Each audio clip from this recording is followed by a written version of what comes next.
Grade 5, 6, 7 જેવા એલોપેશિયાના કેસમાં શું હેર ટ્રાન્સપ્લાન્ટ શક્ય છે? આવા સવાલોના જવાબ છે બાયોફાઇબર. બાયોફાઇબર શું છે? બાયોફાઇબરની કોસ્ટ શું હોય છે? બાયોફાઇબર કોની અંદર કરી શકાય છે? બાયોફાઇબર કર્યા પછી કેર શું રાખવી પડે છે? તો આ તમામ વસ્તુને આપણે આ 4 તબક્કાની અંદર જાણીએ.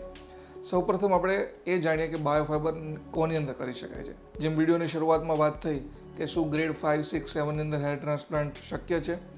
તો એના વિશે એના માટેના જે વ્યક્તિઓ છે એની અંદર જ બાયોફાઇબરનો યુઝ કરવામાં આવે છે.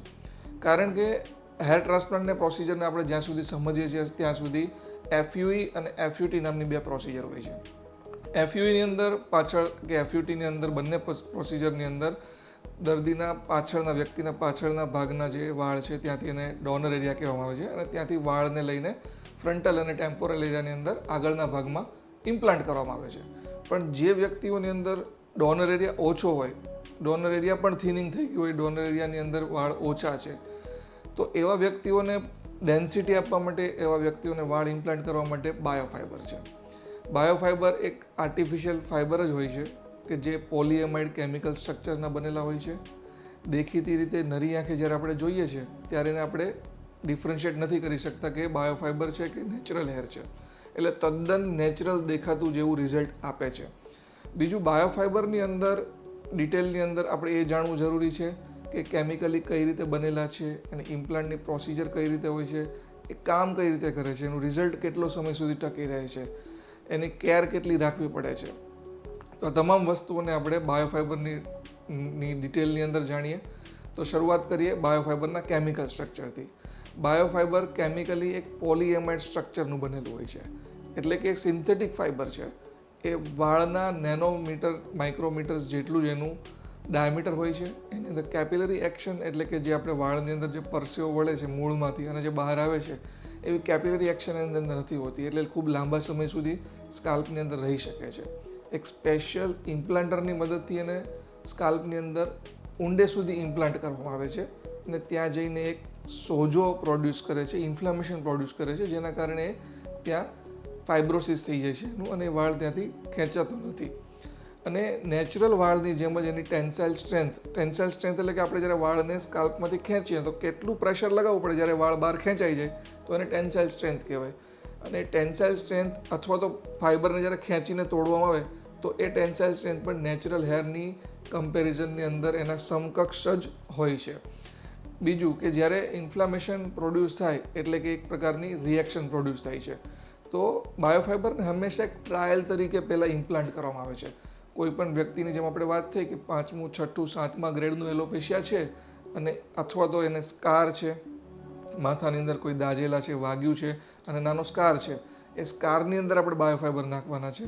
અથવા તો ડિફ્યુઝ એલોપેશિયા છે કે જેમાં ખાલી આપણે ડેન્સિટી પ્રોડ્યુસ કરવાનું છે ને એટલા બધા આપણી પાસે બાયોફાઇબર નેચરલ હેર અવેલેબલ નથી ને બાયોફાઇબર કરવાના હોય, તો આવા કોઈ પણ દર્દી જ્યારે ઇન્ડિકેશન આવે છે, ડૉક્ટર, ડર્મેટોલોજિસ્ટ કે પ્લાસ્ટિક સર્જન ડિસાઇડ કરે છે કે આ કેન્ડિડેટ બાયોફાઇબરનું છે, તો એવા દર્દીઓની અંદર પહેલાં એને એક ટેસ્ટ કરવામાં આવે છે. ટેસ્ટ માટે 50 કે 100 જેટલા બાયોફાઇબરને ઇમ્પ્લાન્ટ કરવામાં આવે છે ડે 1 ઉપર અને 4 વીક સુધી એને ઓબ્ઝર્વેશન કરવામાં આવે છે. મતલબ કે 4 અઠવાડિયા પછી એને ટેન્સાઇલ સ્ટ્રેન્થ ચેક કરવામાં આવે છે. એને પ્લક ટેસ્ટ કહેવાય કે ફાઇબરને પકડીને ખેંચવામાં આવે અને એની સ્ટ્રેન્થ કેટલી છે. જો એ દર્દી એ ટેસ્ટ પાસ કરે કે એની અંદર tensile strength proper fibrosis produce થાય છે, તો પછી એ દર્દીની અંદર સેશન વાઇઝ 1000, 2000, 3000, 4000 જેટલા વાળ સેશન વાઇઝ નાખવા હોય, ઇમ્પ્લાન્ટ કરવા હોય એટલે આપણે ઇમ્પ્લાન્ટ કરી શકીએ છીએ. એટલે કે એક બાયોફાઇબર અંદર ઇમ્પ્લાન્ટ થયો, એલર્જીક રિએક્શન આવી, ઇન્ફ્લામેશન થયું અને એની જે સ્ટ્રેન્થ છે એ પ્રોડ્યુસ થઈ. તો આ આખી જર્ની છે એક ટેસ્ટમાંથી પાસ થાય દર્દી અને એના પછી એને સેકન્ડ સેશનની અંદર સિલેક્ટ કરવામાં આવે છે. હવે બાયોફાઇબર વિશે બીજું એક જાણવાની જરૂરી એ છે કે બાયોફાઇબર અલગ અલગ લેન્થમાં અવેલેબલ છે. 15 સેન્ટીમીટર, 30 સેન્ટીમીટર, 45 સેન્ટીમીટર, તો આ દરેક લંબાઈની અંદર અવેલેબલ છે. એના વાળનું આપણે વાત કરીએ તો નેચરલ વાળ જેમ અલગ અલગ સ્ટ્રક્ચરમાં હોય છે, કરલી હેર હોય છે, સ્ટ્રેટ હેર હોય છે, એનો રંગ અલગ અલગ હોય છે, તો એવી જ રીતે બાયોફાઇબર પણ આ બધી જ વેરાયટીની અંદર અવેલેબલ હોય છે. 21 અલગ અલગ કલરોની અંદર બાયોફાઇબર અવેલેબલ હોય છે, કરલી ફાઇબર અવેલેબલ હોય છે, સ્ટ્રેટ ફાઇબર અવેલેબલ હોય છે. તો આ ફાઇબર આપણા જે નેચરલ હેર બાકીના જે વધેલા હેર હોય એને મેચ થાય એ રીતે સિલેક્ટ કરવામાં આવે છે. કોઈના કર્લી હેર હોય તો એને પણ ટ્રાન્સપ્લાન્ટ કરી શકાય છે, કોઈને સ્ટ્રેટ હેર હોય એના માટે પણ અલગથી ફાઇબર અવેલેબલ છે, કોઈને બ્રાઉન રંગના વાળ હોય તો એના માટે પણ મેચ થતા વાળ અવેલેબલ હોય છે. એટલે કે એક કેટેલોગ હોય છે, એ કેટેલોગની અંદરથી આપણે સિલેક્ટ કરવાનું હોય છે કે તમારા વાળ સાથે મેચ થતો ફાઇબર અને લેન્થ આપણે કેટલી ડિઝાઇડ હોય છે. હવે બાયોફાઇબરની અંદર બીજું આપણે જાણવું હોય છે કે એની કેર કેટલી રાખવી પડે. તો જ્યારે આપણે નેચરલ હેર ટ્રાન્સપ્લાન્ટ કરીએ છીએ ત્યારે નેચરલ હેર ટ્રાન્સપ્લાન્ટ એટલે કે હેર ટ્રાન્સપ્લાન્ટની અંદર એવા દર્દી અંદર કરવામાં આવ્યું છે જેને એન્ડ્રોજેનિક એલોપેશિયા હોય છે, મોટાભાગના પુરુષોની અંદર જે ટ્રાન્સપ્લાન્ટ કરવામાં આવે છે. તો આવા દર્દીઓને મલ્ટીવિટામિન્સ છે, મિનોક્સિડિલ છે અને શરૂઆતના સ્ટેજની અંદર ફિનાસ્ટીરાઇડની જરૂર પણ પડતી હોય છે. પણ જ્યારે બાયોફાઇબર જે છે એક સિન્થેટિક ફાઇબર છે, એને ટકાવી રાખવા માટે જેની જર્નીમાંથી એકવાર પાસ થયો, ઇન્ફ્લામેશન પ્રોડ્યુસ થયું એટલે એની ટેસ્ટમાંથી પાસ થયું, પછી એને નેચરલ હેરની જે કેર આપણે રાખતા હોઈએ, શેમ્પૂ કરે છે, વોશ કરીએ છીએ, જેન્ટલ સોપ યુઝ કરી શકે તો શેમ્પૂ યુઝ કરતા હોય છે, એ રીતે જ એની કેર લેવાની હોય છે. બીજું કે બાયોફાઇબર જેમ નોર્મલ હેર આપણા ફોલ થતા હોય 10% પર યર, તો એ જ એના રેટથી એ પણ ફોલ થઈ શકે છે. જેમ કે 5000 વાળ ટ્રાન્સપ્લાન્ટ કર્યા હોય તો 400 કે 500 વાળ જેટલા એક વર્ષની અંદર ટોટલ મળીને વાળ ધીરે ધીરે ખરી શકે છે. એટલે કે બાયોફાઇબરની અંદર સમયે એ પણ જરૂર પડી શકે કે તમે ખૂબ જ ડેન્સિટીવાળો લુક પ્રોડ્યુસ કર્યો છે તો કદાચ એવું બની શકે કે એને રીટચ, ધારો કે 300 વાળ ખર્યા છે, 200 વાળ ખર્યા છે, તો આપણે એને ફરીવાર ઇમ્પ્લાન્ટ કરી શકાય છે. જ્યારે નેચરલ હેરની અંદર એવું હોય છે કે એકવાર આપણો ડોનર એરિયા આપણે લીધો અને એની અંદર જો વાળ ખર્યા તો ફરીવાર એ ડોનર અવેલેબલ હોતો નથી. પણ આની અંદર જ્યાં સુધી આપણે એક નેચરલ લુક, એક યંગ લુક ડિઝાઇડ કરીએ છીએ ત્યાં સુધી આપણે ઇમ્પ્લાન્ટ એને ફરીવાર સેશનમાં પણ કરી શકાય છે. કારણ કે સિન્થેટિક મટીરિયલ છે, રીડીલી અવેલેબલ છે અને એક સિમ્પલ ડે કેર પ્રોસિજરથી ઇમ્પ્લાન્ટ કરી શકાય છે. ઘણા બધા સેલિબ્રિટીઓ જ આપણે જોઈએ છે બોલિવૂડના, જેમ કે સલમાન ખાને ઘણી બધી વાર હેર ટ્રાન્સપ્લાન્ટ કરાવ્યું છે, પણ એ હેર ટ્રાન્સપ્લાન્ટ કરાવ્યા પછી જેમ નેચરલ હેરફોલ થવાનો છે એ ટ્રાન્સપ્લાન્ટેડ હેરનો પણ ફોલ થયો હશે અને એના પછી એને જ્યારે ડેન્સિટી ઓછી લાગી હોય ત્યારે એમને બાયોફાઇબર સજેસ્ટ કરવામાં આવેલું અને બાયોફાઇબર ઇમ્પ્લાન્ટ કર્યા પછી હજુ પણ 30 વર્ષની અંદર, 35 વર્ષની ઉંમરના જે એને નેચરલ લુક હતો એવા લુકની અંદર એ હજુ સુધી એના મેન્ટેન રાખી શકે છે.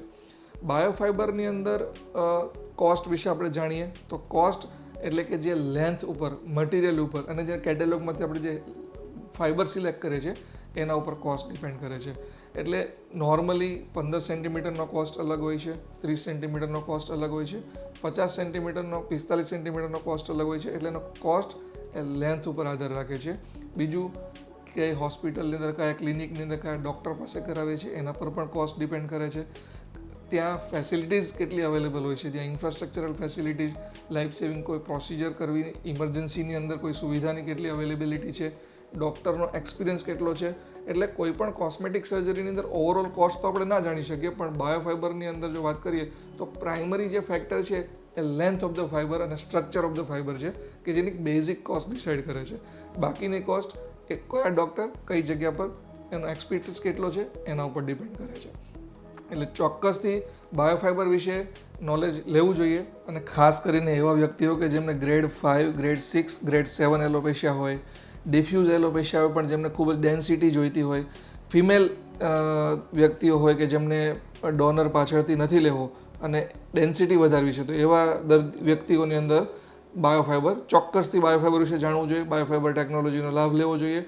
અને બાયોફાઇબર એક ખૂબ જ સાદી અને સરળ પ્રક્રિયા છે, એની અંદર કોઈ જ સાઇડ ઇફેક્ટ નથી અને એટલા માટે નથી કારણ કે એને ટેસ્ટ પ્રક્રિયામાંથી પસાર કરવામાં આવે છે. જો તમને બોડી પર શૂટ થાય છે તો તમારી અંદર ખૂબ સારું રિઝલ્ટ આપી શકે છે. રિકોમ હેર ટ્રાન્સપ્લાન્ટ સેન્ટર ખાતે આ બાયોફાઇબર નામની સુવિધા, ટેકનોલોજી એક્સક્લુઝિવલી અવેલેબલ છે, એક્સપર્ટીઝ અવેલેબલ છે અને તમામ પ્રકારનું નોલેજ બાયોફાઇબર વિશે લેવા માટે રિકોમ હેર ટ્રાન્સપ્લાન્ટ સેન્ટરની મુલાકાત લો અથવા અમારો ઓનલાઈન કન્સલ્ટેશન કરો.